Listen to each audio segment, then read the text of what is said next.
कि जैसे हम बात कर रहे थे ग्लोमेरुलनेफ्राइटिस के बारे में, तो आज हम उसके पैथोजेनेसिस के बारे में डिस्कस करेंगे कि पैथोजेनेसिस क्या होती है इस डिजीज़ की, एक्यूट ग्लोमेरुलनेफ्राइटिस की पैथोजेनेसिस के बारे में आज हम डिस्कस करेंगे। तो होता है क्या है कि एक बैक्टीरिया होता है जिसका नाम है स्ट्रेप्टोकोकाई। ये स्ट्रेप्टोकोकाई जब बॉडी के अंदर, हमारी बॉडी के अंदर एंटर करता है, अगर ये बॉडी के अंदर एंटर कर रहा है, हमारी बॉडी के अंदर जैसे ही ये बैक्टीरिया एंटर करता है, तो हमारी बॉडी इस बैक्टीरिया के अगेंस्ट, ये बैक्टीरिया है स्ट्रेप्टोकोकाई, ये स्ट्रेप्टोकोकाई बैक्टीरिया है। अब इस बैक्टीरिया के अगेंस्ट हमारी बॉडी एंटीबॉडीज बनाती है। ये एंटीबॉडीज होती है जो बनती है इन्फेक्शन के अगेंस्ट। जैसे ये बैक्टीरिया बॉडी के अंदर एंटर करेगा, जैसे बॉडी के अंदर एंटर करेगा तो हमारी बॉडी एंटीबॉडीज बनाएगी, और ये एंटीबॉडीज जो होते हैं ये इसके स्ट्रक्चर के साथ रिएक्ट करते हैं। जो स्ट्रेप्टोकोकाई का स्ट्रक्चर होता है इसके साथ रिएक्ट करते हैं, यहाँ पे रिएक्शन होता है। और जो स्ट्रक्चर स्ट्रेप्टोकोकाई का होता है बॉडी का, वो स्ट्रक्चर हमारी किडनी से भी मैच करता है।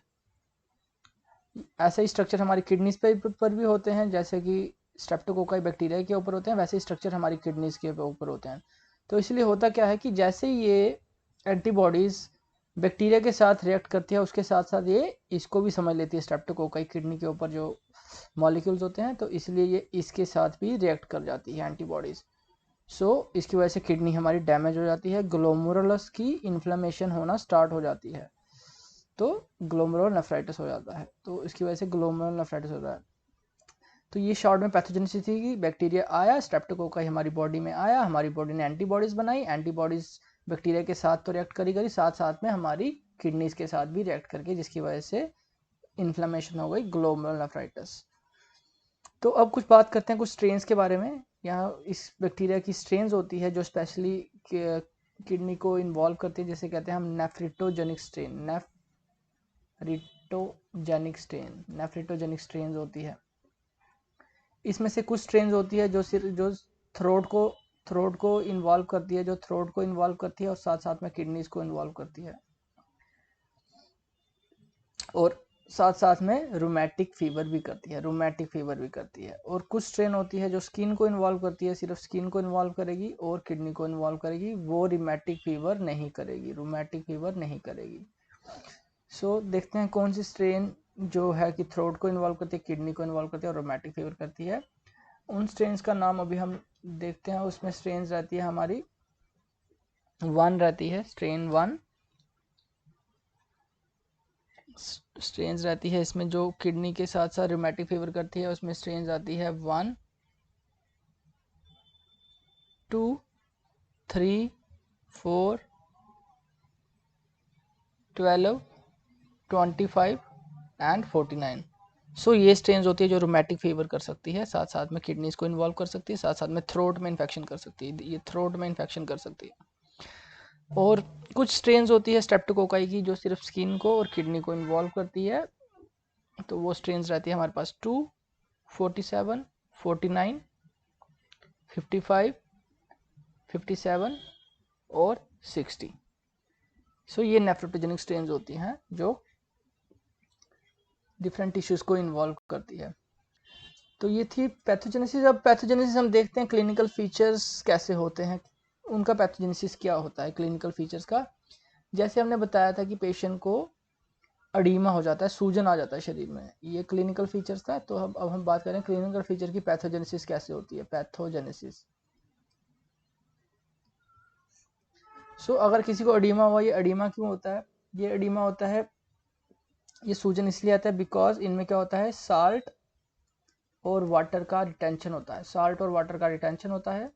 इसकी वजह से इनको सूजन आता है, साल्ट और वाटर का रिटेंशन होने की वजह से, और साथ साथ में इनकी बॉडी में प्रोटीन का लॉस हो जाता है, जिसकी वजह से हाइपोप्रोटीनीमिया हो जाता है, उसकी वजह से भी सूजन आ जाता है।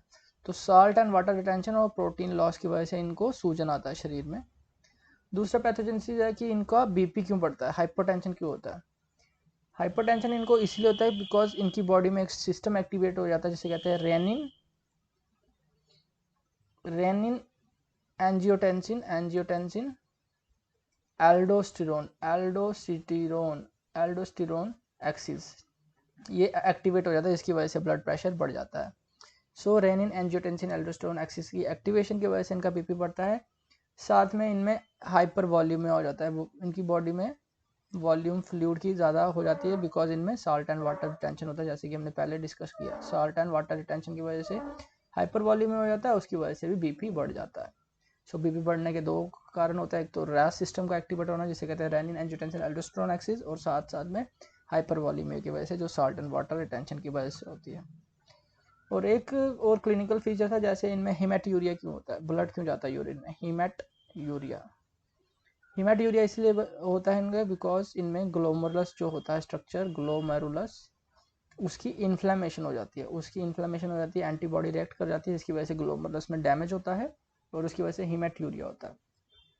उसके बाद एक क्लिनिकल फीचर और था, पेरी ऑर्बिटल पफिनेस और स्वेलिंग पेरी ऑर्बिटल एरिया में, इसीलिए होता है बिकॉज वहाँ का स्किन लूज होता है, लूज स्किन की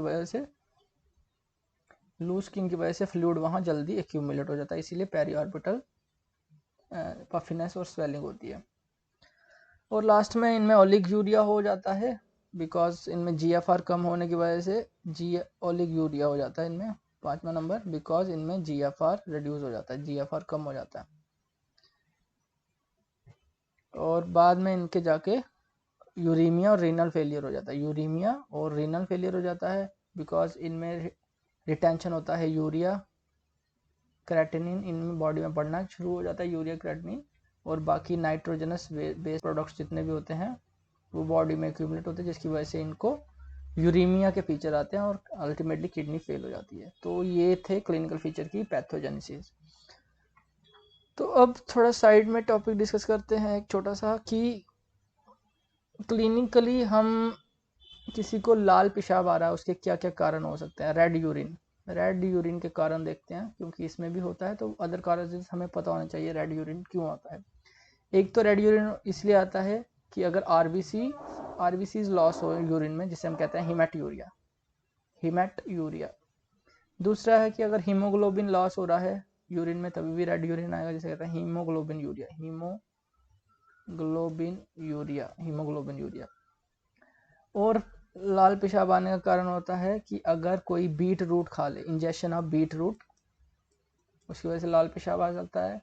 या फिर कुछ डाइज होती है जो हम स्वीट्स में डालते हैं, उसकी वजह से भी अगर वो खा ले हम, उसकी वजह से भी लाल यूरिन आ सकता है। और इसके बाद कुछ ड्रग्स होते हैं जैसे हम कहते हैं परगेटिव्स जो कॉन्स्टिपेशन के लिए देते हैं, जो हम कॉन्स्टिपेशन में देते हैं, इसमें एक केमिकल रहता है जिसे हम कहते हैं फिनोल्फेथलीन होता है, परगेटिव्स में यूज़ किया जाता है, उसकी वजह से भी लाल यूरिन आ सकता है। और कॉजेज होते हैं लाल यूरिन आने के, जैसे कि एक कंडीशन होता है जिसमें पोरफोबिलिनोजन यूरिन में जाता है, पोरफोबिलिनोजन जो होता है वो यूरिन में जाता है, और इस कंडीशन का नाम है एक्यूट इंटरमिटेंट पोरफायरिया। एक्यूट इंटरमिटेंट पोरफायरिया में पोरफोबिलिनोजन यूरिन में लॉस होता है, जिसकी वजह से रेड कलर का यूरिन आता है, या पोर्ट वाइन यूरिन जिसे कहते हैं हम, वो थोड़ा लाल कलर का ही होता है। इसके बाद और भी कुछ ड्रग्स होते हैं जिसको लेने से, दवाइयाँ लेने से यूरिन लाल कलर का आता है, जैसे कि हमने सुना ही होगा जो लेप्रेसी में ड्रग देते हैं जिसे कहते हैं हम क्लोफाजाइम, और टीबी में जो ड्रग यूज़ होता है जिसे कहते हैं रिफेम्पिसिन। इसमें भी कभी कभी इसमें रिफेम्पिसिन में हालांकि ऑरेंज कलर का होता है वो, तो थोड़ा बहुत वो लाल से कंफ्यूज हो जाता है, तो लाल कलर का यूरिन आता है क्लोफाजामिन लेने से, और रिफेम्पिसिन लेने से लाल कलर का यूरिन आता है। इसके बाद एक कंडीशन और है जिसे कहते हैं अल्कैप्टन यूरिया। इसमें क्या होता है कि इसमें यूरिन में होमोजेंटिसिक एसिड का लॉस होता है, होमोजेंटिसिक एसिड का यूरिन में जाता है, जिसकी वजह से लाल कलर का यूरिन आ सकता है। तो ये कुछ कंडीशंस थी जिसमें रेड कलर का यूरिन आता है। तो चलो अब जल्दी से अपना लेक्चर रिवाइज करते हैं। तो आज हमने क्या क्या डिस्कस किया? आज हमने डिस्कस किया पैथोजेनेसिस कैसे होती है, एक्यूट ग्लोमेरुलर नेफ्राइटिस की पैथोजेनेसिस डिस्कस की। तो ये होती कैसे है? बेसिकली ये बैक्टीरिया होता है स्ट्रेप्टोकोकाई, जैसे ही बॉडी में एंटर करता है एंड तो बॉडी रिस्पॉन्स देती है, एंटीबॉडीज़ बनाती है। ये एंटीबॉडीज़ बैक्टीरिया के साथ तो रिएक्ट करती है, साथ में किडनीज़ में रिएक्ट कर जाती है, जिसकी वजह से ग्लोमरुलर नेफ्राइटिस हो जाता है। तो कुछ स्ट्रेन्स होती है जिसे कहते हैं हम नेफ्रिटोजेनिक स्ट्रेन्स, जो कि किडनीज को इन्वॉल्व करती है, स्पेशली स्ट्रेप्टोकोकाई की। कुछ स्ट्रेन जैसे कि 1, 2, 3, 4, 12, 25, 49 वो रिमेटिक फीवर करती है, साथ साथ में किडनीज को इन्वॉल्व करती है और साथ साथ में थ्रोट में इन्फेक्शन करती है। लेकिन जो स्किन वाली होती है, जो स्किन को इन्वॉल्व करती है, वो रिमेटिक फीवर नहीं करती है। तो स्किन में इन्वॉल्व करती है और किडनीज इन्वॉल्व करती है ओनली। इसमें स्ट्रेन आती है 2, 47, 49, 55, 57, 60, यानी कि जितने भी बड़े नंबर हैं वो रोमेटिक फीवर नहीं करेंगे और जितने भी छोटे नंबर हैं वो रोमेटिक फीवर कर सकते हैं। तो ये इंपॉर्टेंट चीज़ है, इसको दिमाग में रखना है। इसके बाद क्लिनिकल फीचर्स की पैथोजेनेसिस कैसे होती है, जैसे कि अगर किसी को सूजन आ रहा है वो साल्ट और वाटर रिटेंशन की वजह से होता है और साथ में उनका प्रोटीन लॉस की वजह से सूजन आता है। दूसरा, बीपी इसलिए बढ़ता है बिकॉज उनमें एक सिस्टम एक्टिवेटेड होता है जिसे रेनिन, एंजियोटेंसिन, एल्डोस्टेरोन एक्सिस कहते हैं, और साथ साथ में इनमें हाइपरवॉल्यूमिया होता है, जैसे कि साल्ट एंड वाटर टेंशन की वजह से, उसकी वजह से भी बीपी बढ़ जाता है। इसके बाद हमने देखा कि इनको हिमेट्यूरिया होता है बिकॉज इनमें ग्लोमरुलस होता है, उसमें एंटीबॉडीज रिएक्ट करती है जिसकी वजह से ग्लोमरुलस की इन्फ्लेमेशन हो जाता है जिसकी वजह से हिमेट्यूरिया होता है। इसके बाद आंखों के आगे पीछे पेरिऑर्बिटल पफिनेस इसलिए आती है क्योंकि वहाँ का स्किन बहुत लूज होता है और वहाँ पे फ्लूइड इजिली कलेक्ट हो जाता है। इसके बाद ओलिगूरिया इसलिए होता है बिकॉज उसका GFR कम हो जाता है, इसलिए पेशाब कम आता है। लास्ट में यूरीमिया हो जाता है, यूरीमिया हो जाता है और रीनल फेलियर हो जाता है, और इसकी वजह से बिकॉज यूरिया, क्रेटिनिन और नाइट्रोजन वेस्ट प्रोडक्ट कलेक्ट होते हैं इनकी बॉडी में। और लास्ट में हमने डिस्कस किया कि क्या क्या कारण होता है जिसमें हमें लाल पेशाब आ सकता है, जैसे कि अगर किसी को RBC यूरिन में जा रहा है तो हिमेटूरिया होता है जिसमें उसमें लाल पेशाब आ जाता है। अगर हीमोग्लोबिन का लॉस हो रहा है तो हीमोग्लोबिन यूरिया, जो कि लाल पेशाब आता है उसमें भी।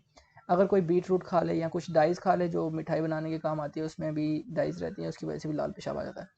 इसके बाद कुछ कॉन्स्टिपेशन के लिए परगेटिव्स देते हैं जिसमें रहता है केमिकल फिनॉल फथलीन, जो भी लाल पेशाब का कारण होता है। इसके बाद एक कंडीशन होता है जिसमें पोरफोबिनोजन का लॉस होता है यूरिन में, उसमें भी लाल पेशाब आता है। ये कंडीशन होता है एक्यूट इंटरमीडिएट पोरफायरिया जिसमें ये लॉस होता है पोरफोबिनोजन। इसके बाद कुछ ड्रग्स होते हैं जैसे कि लेप्रोसी के लिए हम क्लोफाज़ाइम देते हैं और ट्यूबरकुलोसिस के लिए रिफेम्पिसिन देते हैं, इसमें भी लाल पेशाब आता है। इसके बाद एक बीमारी होता है जिसमें यूरिन में होमोजेंटिसिक एसिड जाता है, दैट इज द अल्कैप्टोन्यूरिया, इसमें भी लाल पेशाब आता है। सो ये था थोड़ा सा पैथोजेनेसिस के बारे में, तो आशा है कि आपको अच्छा लगा होगा। So do subscribe, thank you, आज के लिए इतना ही।